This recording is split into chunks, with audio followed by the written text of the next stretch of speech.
Bollywood silver screen presenting magic world. आज से कई हजारों साल पहले धरती पर सिर्फ इंसान नहीं रहते थे, बल्कि यहाँ पर इंसानों के अलावा और कई जातियाँ रहती थी, जिनमें दानव थे, बौने थे, वैम्पायर्स थे, और ये हमेशा आपस में लड़ते रहते थे।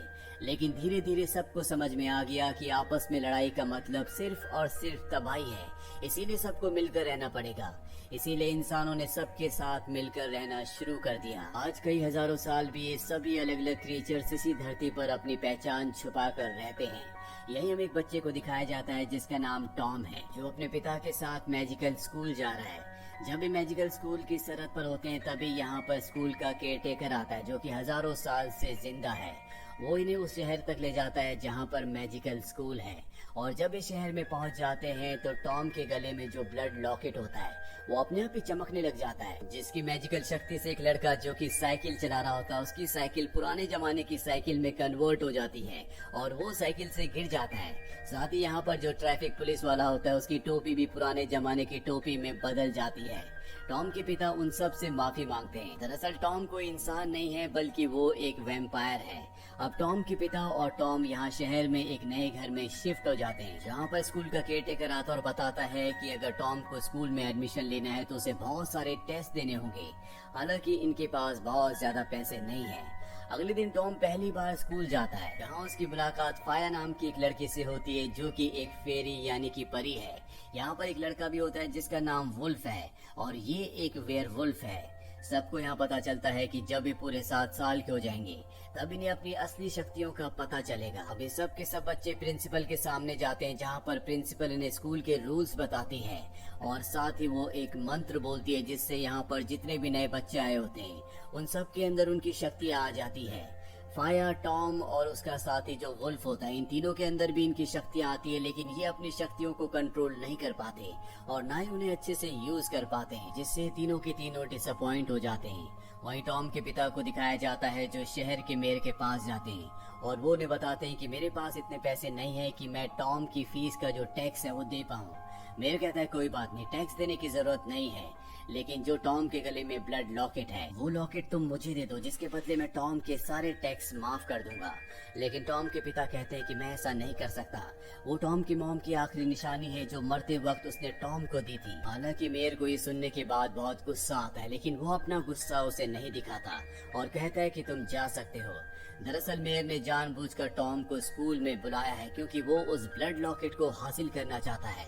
अब मेयर की जो असिस्टेंट होती है वो उसे रात को टॉम के घर भेजता है, जो ब्लड लॉकेट को चुरा कर मेयर के पास ले आती है। पर जैसे वो ब्लड लॉकेट को मेयर के हाथ पर रखती है, वो अपने आप ही गायब होकर वहीं चला जाता है जहाँ पर वो था, यानी टॉम के पास। मेयर समझ जाता है कि इस लॉकेट को चुराया नहीं जा सकता, इसे तभी हासिल किया जा सकता है जब इसका मास्टर यानी कि खुद टॉम इस लॉकेट को किसी के हवाले कर दे। और अब वो ऐसा कोई रास्ता निकालना चाहता है जिससे टॉम उस लॉकेट को उसे दे दे। वही टॉम जब अगले दिन स्कूल जाता है तो वहाँ पर कुछ बच्चे उसे चिढ़ाते हैं, क्योंकि टॉम एक वैम्पायर है और उसे खून देखकर बहुत डर लगता है।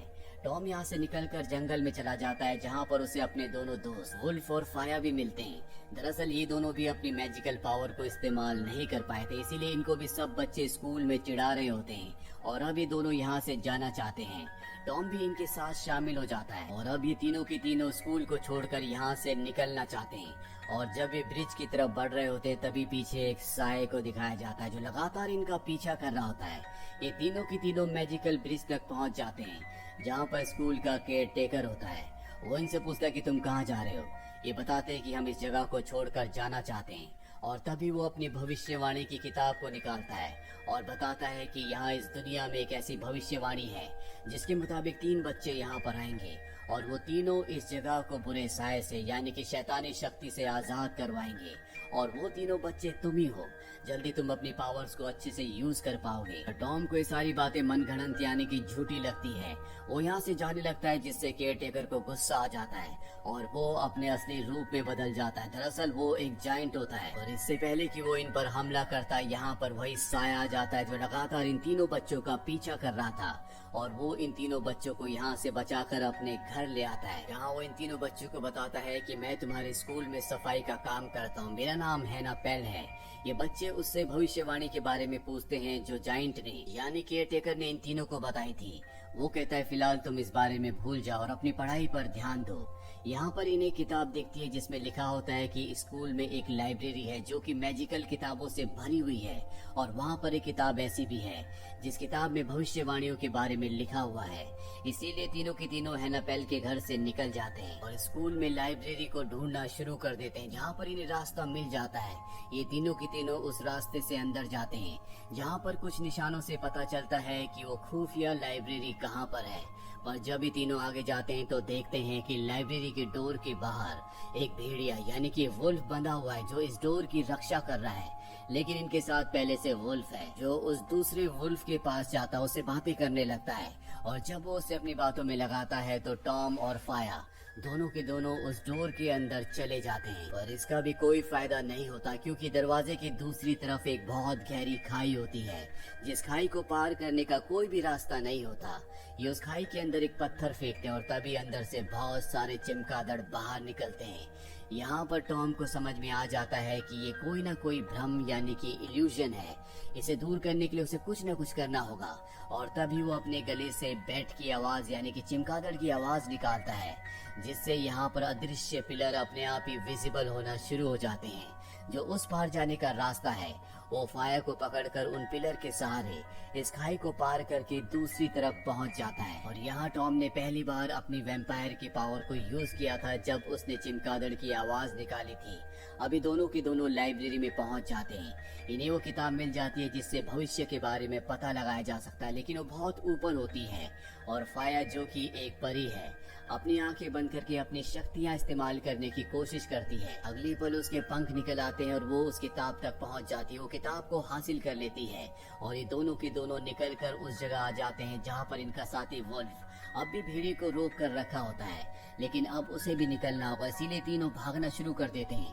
भेड़िया भी इनका पीछा करता है, लेकिन किसी तरह से ये उससे बचकर किताब को लेकर वहाँ से बाहर आ जाते हैं। और आज पहली बार इन तीनों ने अपनी शक्तियों को इस्तेमाल कर लिया। वही मेयर को जब पता चलता है कि वो तीनों बच्चे स्कूल से गायब है तो वो उन्हें जादुई आईने में देखता है।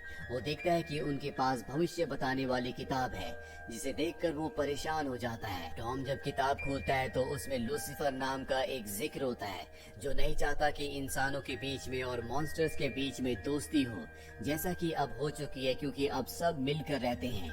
वो समय में पीछे जाकर यानी कि अतीत में जाकर मॉन्स्टर्स को वैसे ही बनाना चाहता है जैसे वो पहले थे, जब वो इंसानों के ऊपर अत्याचार करते थे, उनसे लड़ते थे, ताकि मॉन्स्टर एक बार फिर से इंसानों के ऊपर राज करे, इंसान उनसे डरे। अब टॉम जब पेज पलटता है तो आगे का पेज फटा हुआ होता है। उस पेज पर सिर्फ इतना ही लिखा होता है कि जब हॉल की घड़ी में 13 बजेंगे तो लूसीफर अपनी अगली चाल चलेगा। ये सारी भविष्यवाणी जानने के बाद ये तीनों के तीनों बच्चे डर जाते हैं, इसीलिए सबका सब सच ये सबको बताना चाहते हैं। पर मेरे को पता चल जाता है कि ये सबको सच बताने जा रहे हैं, इसीलिए वो इनके ऊपर ऐसा जादू करवाता है जिससे जो बोलना चाहे वो कभी भी नहीं बोल पाएंगे, बल्कि उसका उल्टा बोलेंगे। टॉम अपने पिता को और बाकियों को बताने की कोशिश करता है, लेकिन उसके मुंह से ये बात निकलती नहीं है। साथ ही उसके जो दोनों साथी होते हैं वो भी ये बात किसी को नहीं बता पाते।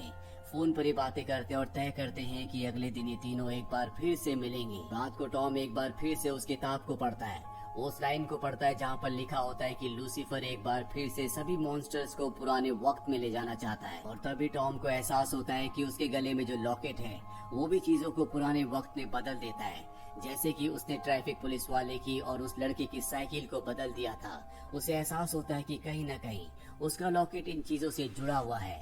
अगले दिन जब वो अपने दोनों दोस्तों से मिलता है तो उन्हें अपने लॉकेट के बारे में बताता है। फाया कहती है कि सच है, पुराने वक्त में जाने के लिए तुम्हारे क्रिस्टल की, तुम्हारे लॉकेट की जरूरत होगी। और अभी तीनों की तीनों तय करते हैं कि ये टाउन हॉल में जाएंगे जहाँ पर मेयर रहता है, जहाँ पर वो घड़ी है जिसमें 13 बजने पर लूसीफर अपनी चाल चलेगा। लेकिन वहाँ सिक्योरिटी होती है, लेकिन किसी तरह से वुल्फ और फाया सिक्योरिटी को अपनी बातों में उलझाकर टॉम को अंदर एंटर करवा देते हैं, जहाँ पर टॉम के गले का जो ब्लड क्रिस्टल होता है वो एक तरफ अट्रैक्ट होना शुरू हो जाता है और टॉम भी उसके पीछे चलना शुरू कर देता है।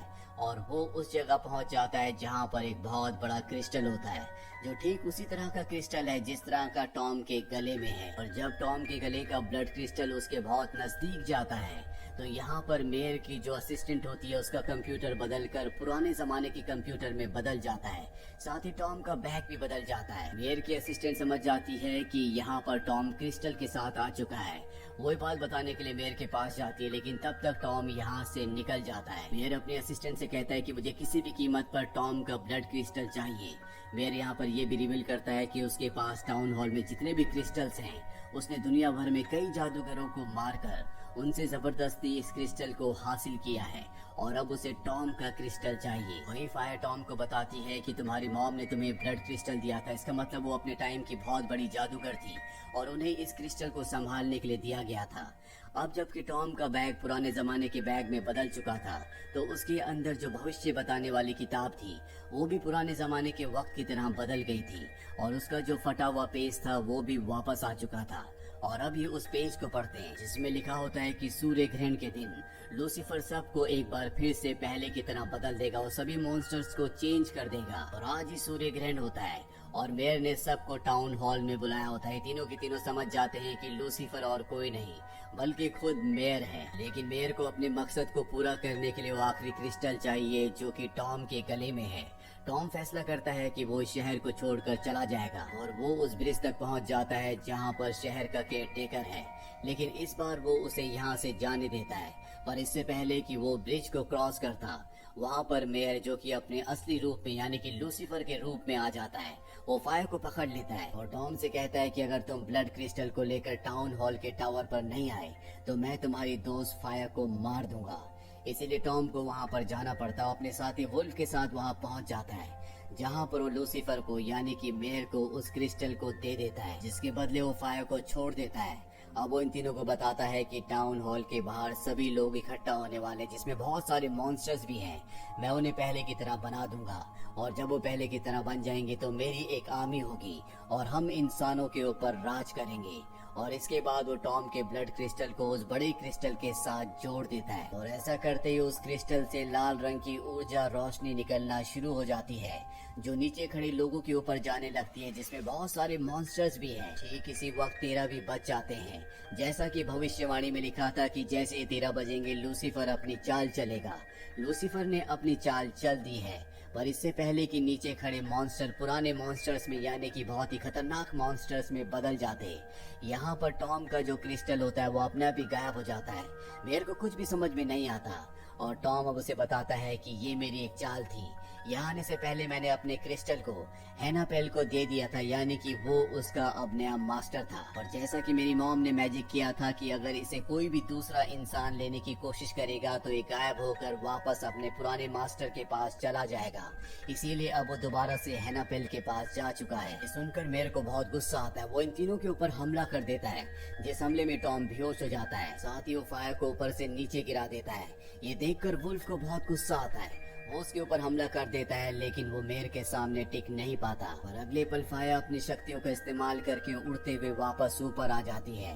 वो टॉम को होश में ले आती है और इसके बाद टॉम मेयर से लड़ता है और जब वो टॉम के ऊपर हमला करता है तो टॉम आगे से हट जाता है। पीछे क्रिस्टल होते हैं जिससे उसका हमला सीधा क्रिस्टल पर लगता है और क्रिस्टल से एक रोशनी निकलती है जो मेयर को क्रिस्टल में बदल देती है, जिसके बाद वो टूटकर बिखर जाता है और इस तरह से लूसीफर की हार और इन तीनों की जीत होती है। इसके बाद ये तीनों के तीनों नीचे आते हैं जहाँ पर हैनापेल इनके पास आता है। वो टॉम को उसका ब्लड लॉकेट वापस लौटा देता है और कहता है कि भविष्यवाणी यही थी कि 3 बच्चे आएंगे जो शैतान को हरा देंगे और तुमने उस भविष्यवाणी को पूरा किया। अभी तीनों के तीनों बच्चे अपनी शक्तियों को पहचान चुके हैं। साथ ही ये तीनों फैसला करते हैं कि आने वाले हर एक खतरे का ये तीनों मिलकर सामना करेंगे।